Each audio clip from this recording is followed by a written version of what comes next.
जो घास फूस थी सब हट गई है। तो इधर 10 दिनों में काफ़ी कुछ काम हुआ। और ये बीच में कुछ हल्की सी साइड से प्रूनिंग की है। अब देखिए इस पे बोर्डो पेस्ट भी लगा दिए हैं हम।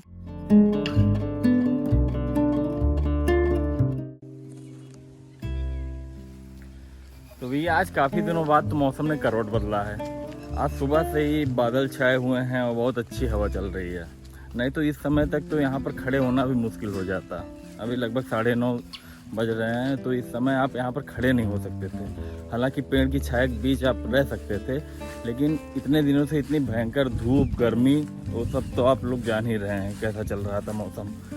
तो अभी मैं आया हूँ खेत में। कल आपको जैसा वीडियो में बता रहा था कि आज कुछ इसमें काम करवाना है, तो इसमें आज हम इसमें बगल में जो घास आ गई है उसके लिए हम थोड़ी सी इसमें दवा डालेंगे, जो है हर्बिसाइड।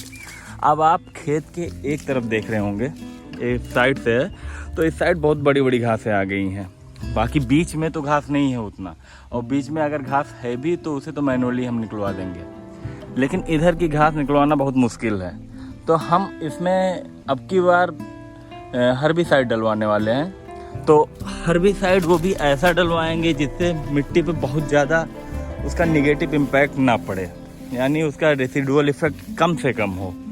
तो चलिए आज आपको हम वीडीसाइड या फिर हर्बिसाइड के बारे में बताते हैं। तो अभी हम खेत में ले आ चुके हैं अपना पंप और साथ ही साथ ये केमिकल। तो अब इसमें देखिए आप, ये है पैराक्वाट, बहुत ही पॉपुलर दवा है ये घास के लिए। पैराक्वाट और एक ग्लाइफोसेट भी आता है, वो भी आप जानते होंगे। तो नीचे आप पढ़ेंगे इसमें लिखा है कि नॉन सेलेक्टिव कॉन्टैक्ट हर्बिसाइड। अब देखिए इसमें हर्बिसाइड को अलग अलग भागों में कैटेगराइज किया गया है। एक होता है नॉन सेलेक्टिव, एक होता है सिलेक्टिव। तो नॉन सेलेक्टिव क्या है, जैसे आप यहाँ पर मक्के की फसल अगर बोई गई होती और बीच में बहुत सी घास आ गई होती, जैसे उधर थोड़ा सा मक्के के 2-4-10 पौधे हमने बोए थे, तो अगर बीच में घास आ गई है तो अगर वो सेलेक्टिव हर्बिसाइड आपका होता जो कि सिर्फ मक्के के लिए बनाया गया है, तो वो क्या करता, आप यहाँ पर पूरा स्प्रे कर सकते थे, वो घास को ख़त्म कर देता, लेकिन आपका मक्का बच जाता। ये होता है सेलेक्टिव, यानी वो अपने हिसाब से एक सिलेक्शन कर लेता कि हाँ मुझे इसको नहीं मारना है, बाकी और सब घासों को ख़त्म कर देना है। और दूसरा होता है नॉन सेलेक्टिव। तो नॉन सेलेक्टिव ये नहीं देखता कि आपकी मक्के की है फसल या गेहूं की है या धान की है। आप अगर उसमें डाल देते हैं तो एक तरफ से हर एक घास हर एक फसल को ख़त्म कर देगा। तो ये हुआ आपका सिलेक्टिव और नॉन सेलेक्टिव।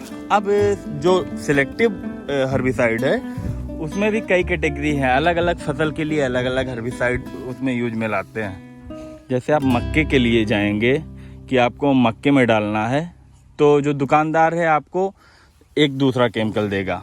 अगर आप वही धान या गेहूं के लिए जाएंगे, धान के लिए जाएंगे तो अलग केमिकल देगा, गेहूं के लिए जाएंगे तो अलग केमिकल देगा। लेकिन जो नॉन सेलेक्टिव होता है वो क्या है, वो आप कहीं भी डाल सकते हैं, वो हर एक फसल को ख़त्म कर देगा। तो सिलेक्टिव और नॉन सेलेक्टिव की ये बात हुई। अब इसमें आगे आप पढ़ेंगे तो इसमें लिखा है कॉन्टैक्ट हर्बिसाइड। तो एक क्लासिफिकेशन ये है, एक होता है कॉन्टैक्ट और एक होता है सिस्टमिक। तो कॉन्टैक्ट में क्या होता है, जैसे ये घास है, कॉन्टैक्ट में अगर ऊपर की तरफ हमने स्प्रे किया तो ये जहाँ जहाँ पर वो कांटेक्ट करेगा ये केमिकल, ये वहीं की पत्तियों को ख़त्म करेगा। अगर नीचे कांटेक्ट नहीं हुआ तो नीचे की पत्तियाँ ख़त्म नहीं होंगी। और जो सिस्टमिक होता है हर्बिसाइड, उसमें क्या है, अगर ऊपर भी पड़ गया तो सबसे पहले ये यहाँ से एब्जॉर्ब करेगा पत्तियों से, उसके बाद फिर वो पूरे प्लांट में डिस्ट्रीब्यूट हो जाएगा, ट्रांसलोकेट हो जाएगा और नीचे जड़ों तक पहुँच जाएगा। तो वो क्या करेगा, वो पूरे पेड़ को ख़त्म करने का काम करेगा।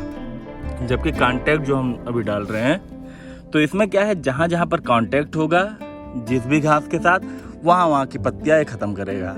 अगर आप कांटेक्ट हर्बिसाइड की बात करेंगे तो इसका रेसिडुअल इफेक्ट बहुत कम रहता है, और अगर आप सिस्टमिक हर्बिसाइड की बात करेंगे तो उसका रेसिडुअल इफेक्ट काफ़ी ज़्यादा दिन तक रहता है। तो यही कारण है कि अब की बार मैं कॉन्टैक्ट हर्बिसाइड इसमें डलवा रहा हूँ, जो कि पैराक्वाट।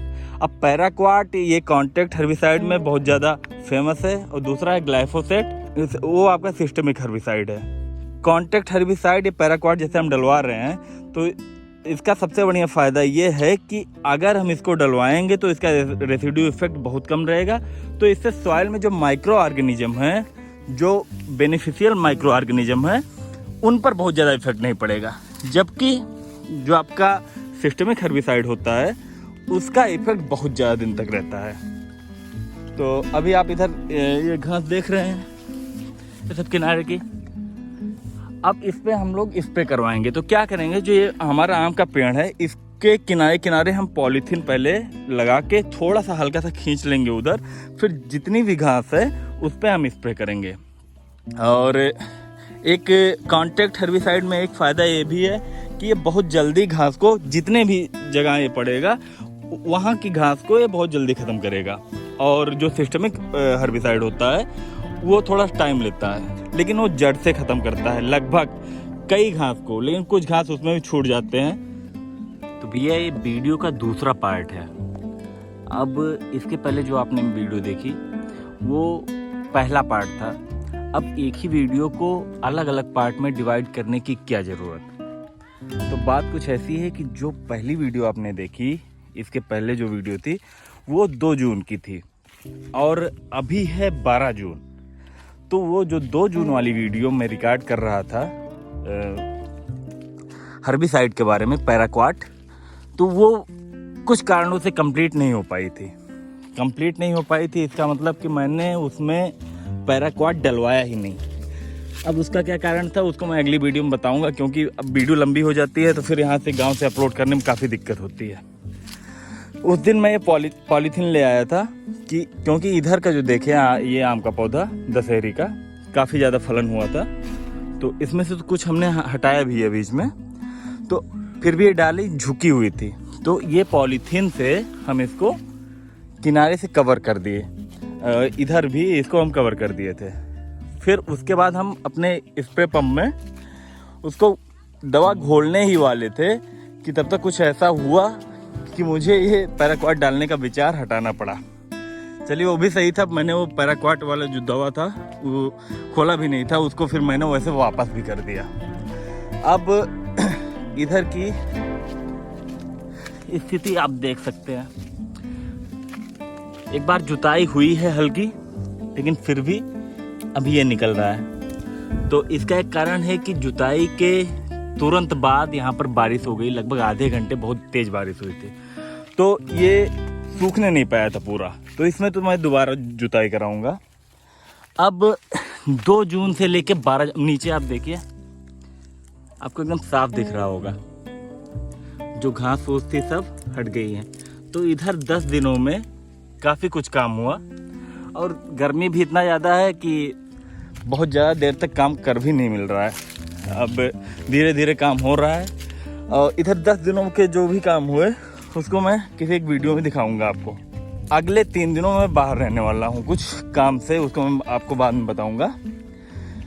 और फिर उसके बाद फिर मुझे इसमें खाद डलवानी है, क्योंकि फिर बारिश शुरू हो जाएगी तो फिर खाद यहाँ पर आ नहीं पाएगी, गोबर की खाद, क्योंकि ट्राली से यहाँ पर आ नहीं पाएगी अंदर। तो इसको मैं पहले खाद डलवा के उसके बाद फिर हल्की सिंचाई करवा दूंगा। फिर उसके बाद लगभग काम ख़त्म हो जाएगा यहाँ का। देखिए इस पे बोर्डो पेस्ट भी लगा दिए हम। तो और ये बीच में कुछ हल्की सी साइड से प्रूनिंग की है, और जो भी ब्रांचें निकली हैं उसको और भी छोटे छोटे करके, कि यहाँ जुताई के साथ थोड़े से मिक्स भी हो जाएंगे, तो बाद में ऊपर से जुताई के बाद ऊपर से काटा गया है, तो जुताई के बाद मिक्स भी हो जाएंगे, धीरे धीरे बरसात में डिकम्पोज भी हो जाएंगे। तो अभी 3 दिन तो बाहर रहूँगा, उसके बाद जब आऊँगा तो 2-3 दिन तो खाद में जाएगा। फिर अब मान के चलिए कि अगले मंगलवार या फिर बुधवार तक वीडियो आएगी दूसरी। ठीक है, तो मिलते हैं आपसे अगली वीडियो में, तब तक के लिए नमस्कार।